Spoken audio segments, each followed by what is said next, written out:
Bueno, hoy les quiero hablar del Concilio de Florencia y los acuerdos que allí se tomaron, que luego se rompieron. Pero queremos ver primero qué se decidió en Florencia, porque muchos creen que no se decidió nada. Muchos creen que allí solamente hubo discusiones y no llegaron a ningún acuerdo. Pero históricamente, ¿será cierto eso? Veamos. Juan VIII, paleólogo, emperador bizantino, llegó con su hermano, el príncipe Demetrio, el 4 de marzo. Y poco después, el patriarca de Constantinopla, José II, anciano, venerable y muy leal a Roma. Pero a pesar de la lealtad que él tenía al Papa, pasó algo curioso. Sin embargo, no quiso rebajarse a besar el pie del sumo pontífice. Se convino en que le besaría la mejilla y los demás obispos la mano. Pero habían dos figuras que sobresalían entre los griegos. Marcos Eugénico, metropolitano de Éfeso, ardiente controvertista antilatino y el mayor enemigo de la unión entre latinos y los griegos. El otro era Besarión, arzobispo de Nicea, y estaba bien de acuerdo en que las dos iglesias se unieran. Entre ellos estaba el metropolitano de Rusia, Isidoro Kiev. Ahora quiero hablarles de la primera sección que hubo el 9 de abril. Ellos querían discutir muchas cosas, pero en especial se basaron solamente en 4. La procesión del Espíritu Santo, el pan eucarístico, las penas del purgatorio y el primado de Pedro.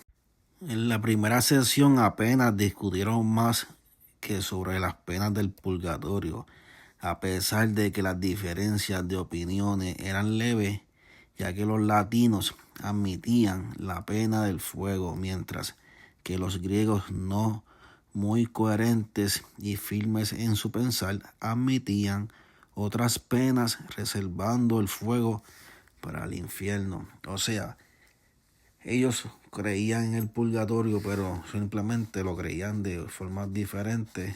La iglesia latina creía que era con un fuego purificador, mientras que los ortodoxos no tenían como que algo definido, pero sabían que había unas penas en el purgatorio. La próxima sesión tendría apertura el 8 de octubre del 1438. En este se habló más sobre la filioque. El problema de la procesión del Espíritu Santo, problema envenenado por Focio en el siglo IX, cuando acusó a los latinos de que la introducción en el símbolo niceo-constantinopolitano la palabra filioque. Él decía que esa palabra destruía el dogma. La iglesia de Roma explicó claramente cómo se entendía la procesión del Espíritu Santo conforme a la Escritura, a los concilios y a los mismos padres griegos antiguos. Esto era algo como que irrefutable.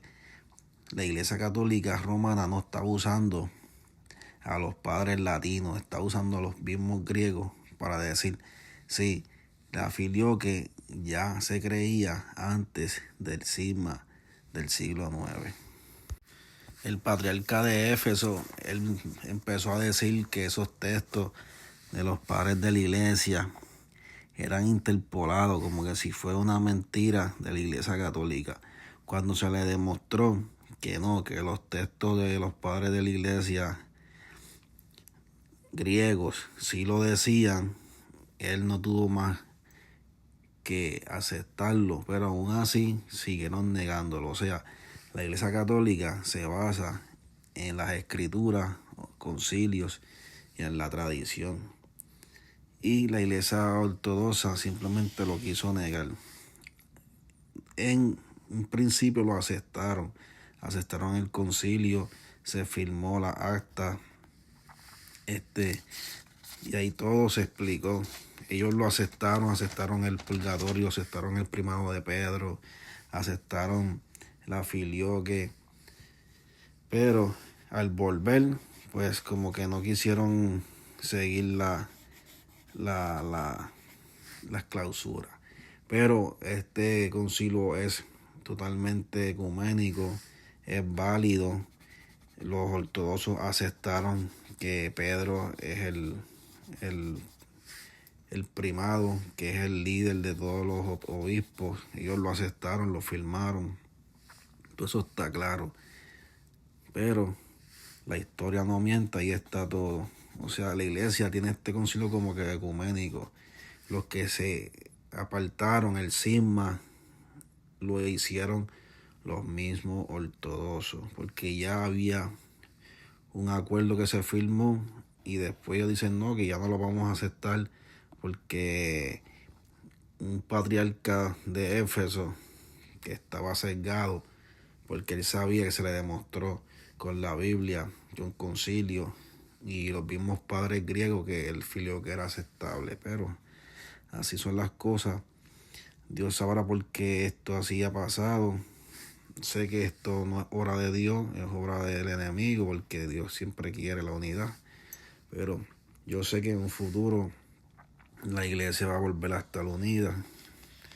Ya hubo un acercamiento con el Papa León XIV y el patriarca de Constantinopla.